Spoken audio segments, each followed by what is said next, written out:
Hyundai Accent naman tayo mga pare. So kita nyo may mga mancha na yan sa loob. So tara, buksan na natin.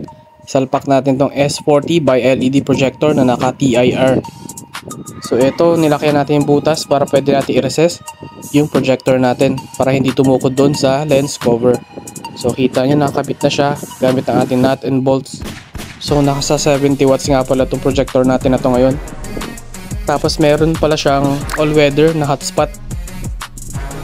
So ayan, aligned na siya na maayos. Ito yung sinasabi ko na TIR para meron pa siyang inverted na projector dun sa loob. Tapos pag bumuga yan mamaya, para siyang naka triple reflector. Tapos ayan nga pala yung shroud na ginamit natin. Clean look lang tayo kasi ayaw ng client natin ngayon na maraming wires na nakalabas. Ginamitan natin to syempre ng OEM na butyl sealant. Ang ganda tignan, no? Syempre lux test tayo. Umabot lang tayo dito ng 1,100 lux. Nakadepende kasi to sa kondisyon ng inyong lens cover. Tapos eto ngayon 1.8 naman sa high beam. Sobrang lakas na yan.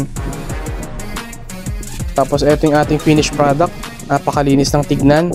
Nawala na yung mancha kasi nilinis na natin yan kanina. Saktong-sakto aggressive lang na classy. Naka-dechrome na yung loob tapos painted ng white yung mga dating chrome parts niya. So kung gusto nyong magpagawa nito, message nyo lang ako. Garage58 Retrofit Works. Laro-laruin mo yung high beam. Okay.